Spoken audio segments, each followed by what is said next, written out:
Peace. Assalamu alaikum. Hotep. Grand Rising. Praise God. What's up? What's popping? Or whatever it is you ascribe to. Doing me a little bicep work. I know I need to work on my stomach though. But soon as we get settled in, I'm going to get me a workout routine going on. Y'all got to excuse my nappy hair. As soon as I get done working out, after I finish the video, I'm going to go cut my hair. Yeah, I cut my own hair. I cut my boy's hair. And another goal that I'm about to try to tackle is becoming a barber on the side. So I'm always thinking of ways to create another stream of income. Now, I used to cut hair when I was in prison, but you know we had the comb and the razor. But that's another story on the shit. But yes, I'm gonna go to barber school. Last for about 8 months, and I'm gonna add that to my repertoire. But today I want to share this story of how I felt so bad after doing 12 years in prison, and I ended up going back. Now, after I did the 12 years, I went to prison when I was 16. I got out when I was 29. After I did the 12 years, first, I got 4 brothers. I got 5 brothers. 2 biological brothers and 3 adopted brothers.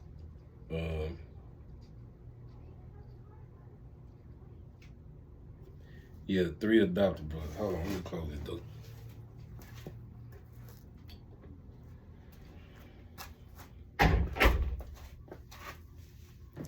Three adopted brothers. The two youngest of the adopted brothers, they are some great men. They are men of God. They both ascribe to Christianity, and I look up to my brothers. One of them live in New York. One of them live in North Carolina. He right down the street, probably about 2 hours from where I live at. But my 2 biological brothers and the oldest adopted brother, all 4 of us been to prison. I did the most time. And me and my little brother and the adopted brother, we all been to prison twice. My older brother, he went, I think he did like 4 years. He came home, he never looked back. He was a supervisor at this plant now. But anyway, when I came home after I did those 12 years of prison, you know, my mom kind of told me, at this time I came home, my little brother was locked up. My older brother was home, and my oldest adopted brother, he was home. But my little brother, he was about to get ready to get out in a few months. We got out in the same year. I got out in February, and my little brother, he got out that December. And when he got out, we turned up as far as in the streets. You know, we were selling dope. And I'm not talking about no petty dope. Like we really were doing our thing. I enjoyed myself, but anyway, let me get into the story. So I came home, you know, mom kind of warned me, like, cause in prison, over time I changed. I became positive, righteous. I studied Islam. I practiced Islam while I was in prison. So that was my conversation, you know, when I'm on the phone with them, or when they came to visit, or when I wrote them letters. That was my conversation. You know, I want to do this, I want to do that. And, I was serious with it. But one thing for me, I can't speak for nobody else. After doing time in prison, especially how much time I did, all the things that I wanted to do, and me going to prison so young and being experienced, when I came home, I straddled the fence because I'm serious with it, but I'm inexperienced and I want to experience some things, you know what I mean? So that kind of took control of me, if that makes sense. So my mom was warning me, like, I know you trying to be on the right track, even though I'm a Christian, you a Muslim. As long as you believe in God and doing good things, and I don't care what you is. If Allah save you from running them streets and going back to prison, then hey, so be it. But my adopted brother, the old adopted brother, he was doing music. He used to write me when I was locked up, sending me the album covers. And he was really doing his thing in Mississippi. Got a big name. He live in Atlanta now. He's still doing music. He got his own record company, but he don't too much deal with the rap no more. He into blues now. He do a lot of blues shows. He a club promoter. But he had to work. I mean, it's old now. None of us is selling drugs now. None of us is running the streets anymore. So I could talk about it. Bro had the bricks, man. I'm talking about. Bro had the pounds. Bro had the plug on X. The stuff that's going on now for the crystal meth and all that, I don't know nothing about that. The Xanax bars, I don't know nothing about that. I'm from the old school. All I know is cocaine, marijuana, and when I came home, got into the X pills. Hold on.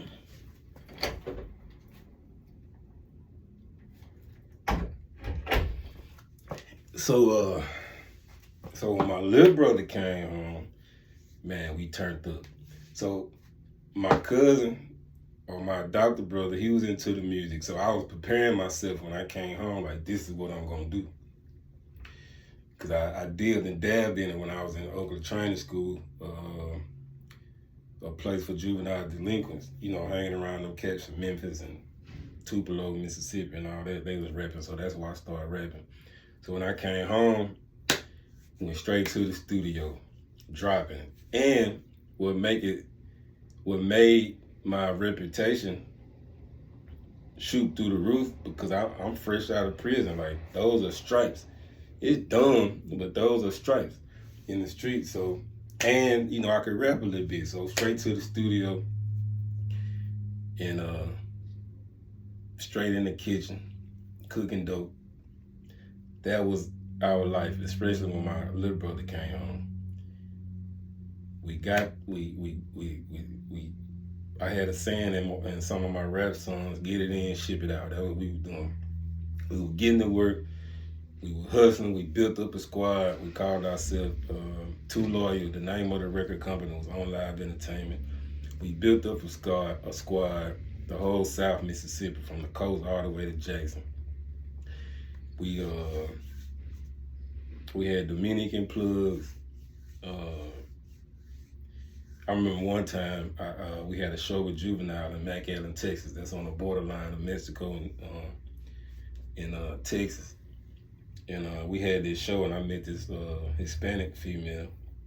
That's another story. But I met this Hispanic female, and we kept in contact.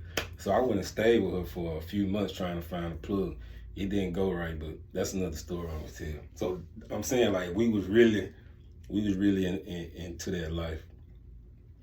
So to make a long story short, I was rapping, I was selling dope. That's all I did was hustle and go to the studio.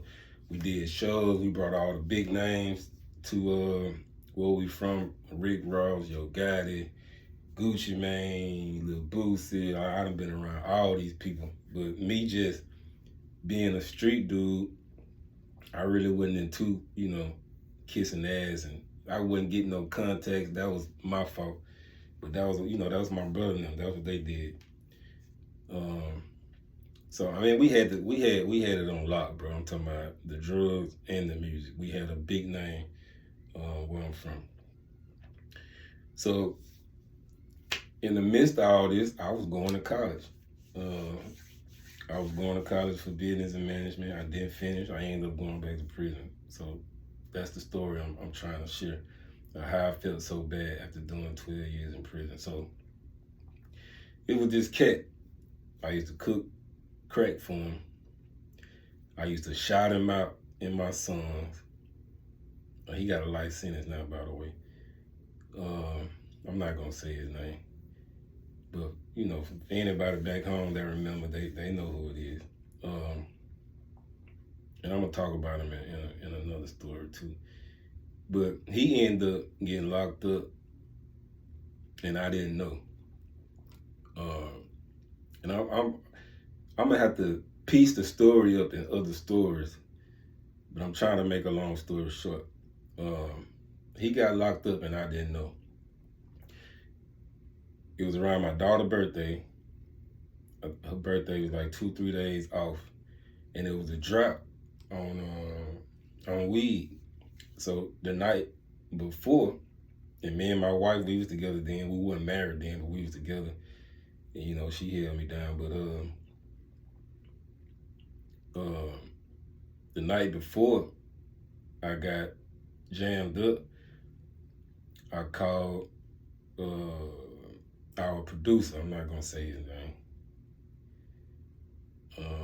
but he a major producer in the South, ATL, Florida. He done did beats for Yo Gotti and Plies. What's the boy that just got killed and from Bogalusa? Him and this dude I'm talking about, they were real tight. Anyway, so I called him.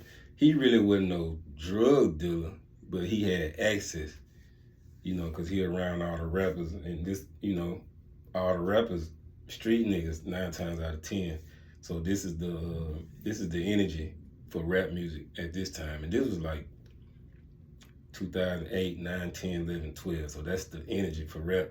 You know, you would get your name if you really a street nigga. You know, that was the energy. So anyway, I called him, and I was this apartment complex I stayed in. I lived in a dead end. I promise you, I had it trapped out. But anyway, so I called him, and this girl I knew that stayed in the same apartment complex, she had people she knew that was buying large amounts of marijuana. And so me and her, we was rocking for a long time like that. They'll want 10, 20, 30, 40 pounds. And so, hold on. Y'all good? Oh, hey. All right, I'm making a video. You can go in the house. They'll want 10, 20, 30, 40 pounds. So she'll call me, and I'll put my taxes on it. I wasn't I'd probably make 100 or 2 off of each pound. That was good for me because I was grinding too. I was breaking it down too. And we had to work. We had it, I promise. So that's how me and her was rocking. So whatever she wants, she'll call me. I either had some of it, I knew where to go get it, I go get it, drop it off to her, she'll make the play, bring me my cut, keep her cut, and everybody happy. So this night I called the producer, and he had like 10 pounds. It really wasn't enough, but I went on and got it. We made the play. And so the next morning, you know, I'm like, dang, where can I get some weed from? So I'm thinking, and I remember, you know, the dude I used to cook dope for. He used to buy work from me. So I called him, and he said he had it. So I'm like, all right, bet. Hold on. Y'all good? All right, I'm making a video. So I'm like, all right, bet. So he stayed like in another town, and I used to always go to his house and cook dope for him. You know, we make plays, but I'm not knowing he had just got locked up a few days before this, and it didn't make sense until I got locked up. But so I'm like, bet, I'm on my way. So when I get on the highway, me and the girl, she riding with me. He wanted a 4-way, and for those who don't know what a 4-way is, that's 4.5. That's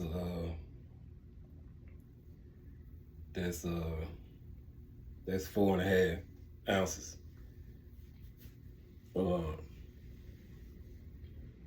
So I'm like, bet, I'm on my way. But I didn't have the whole 4-way. All I had was an ounce of cocaine.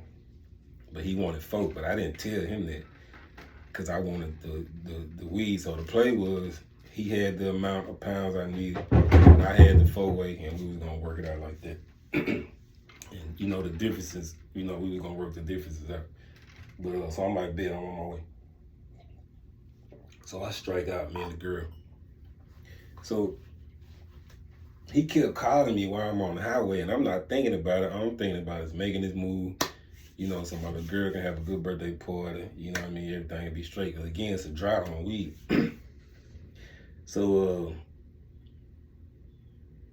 he kept calling me and was like, don't come this way. Come this way. But I'm like, all right, man, I'll be there in a minute. I'm on my way. So we on the highway. We on Highway 59. As a matter of fact, my cousin got his first album was called I-59. So I see 2 police cars, narcotic vehicles. One on this side of the highway, one on this side. One in a black truck, one in a black car. But I ain't thinking of nothing because, I'm not, I ain't thinking dude set me up. So to make a long story short, dude set me up. So I pass them, they jump behind me. And I had the ounce of cocaine in the compartment. I had a 2000 Ford Expedition at the time, Eddie Bauer edition. Had the TV in the jump, and so they throw the lights on me. So I pull over. They had the dog and everything. So they tell me to step out the car. They tell her to step out the car. She panicking. And she don't even know I got the cocaine. She just think we going to get the weed and come on back home, make the move, and wait on the next play. So they asked, can they search the car? And I'm like, no. So they're like, well, you got that right, and we got the right to, bring the dog out. Because I wasn't speeding or nothing. But anyway, they bring the dog out. The dog went around the truck. He didn't sniff it out the first time. And the narcotic officer was like, I know you got something here. I know you got something here. And so the dog finally sniffed it out. They found it. They had me on the side of the road and handcuffed, and I'm just thinking to myself, man, ain't no fucking way. And mind you, I had just got off probation, probably about 2 months, and I'm glad I did. Probably about 2 months before this. I was home.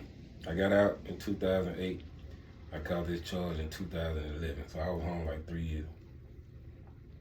Enjoying myself, like I'm talking about balling, popping bottles in the club, all that. I don't condone it. Nah, man, I'm just stupid. But that's it is what it is. So they put her in one car, put me in the other car. Of course they call for backup and all that. They take us to jail. She crying, but I'm a solid dude. Like I'm already knowing I'm not about to let her go down. So to make a long story short, and again I'm gonna have to piece this story together because I know I'm leaving out a lot of stuff. So I'm gonna have to do another. I'm gonna have to do a part 2 or whatever. So we end up in the county jail, and I know some guys when I went in there. Some guys I was dealing in the streets with, and they were like, man, your girl crying. She probably telling on. I'm like, really ain't nothing to tell. We got caught red-handed, but it's mine. You know what I mean? And I'm gonna look for.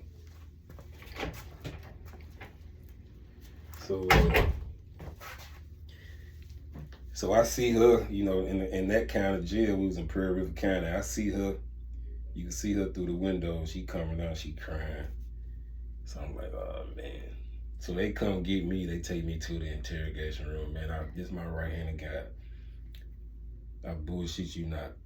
They had me handcuffed to the little disc thing, and they talking to me, and they telling me we know everything. We know y'all doing music.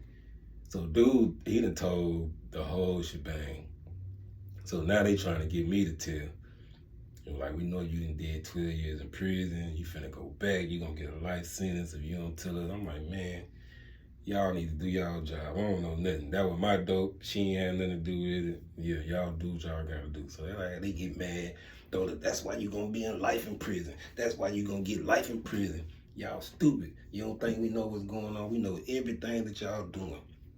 So I'm like, man, yeah, whatever.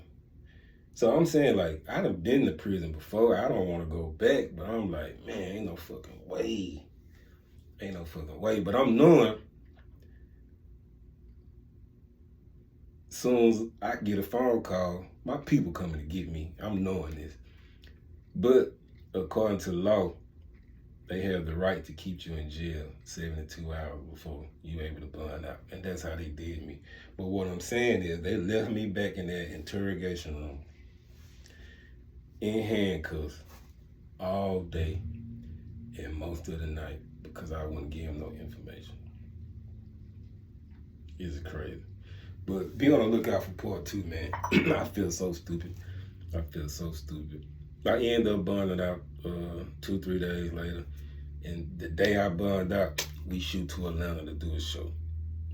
But be on the lookout for part 2, because I really feel so stupid. I'm telling you, I done done it all for sure. If I haven't done it and I want to do it, it will get done. Stay out of trouble. Stay out of prison. Peace.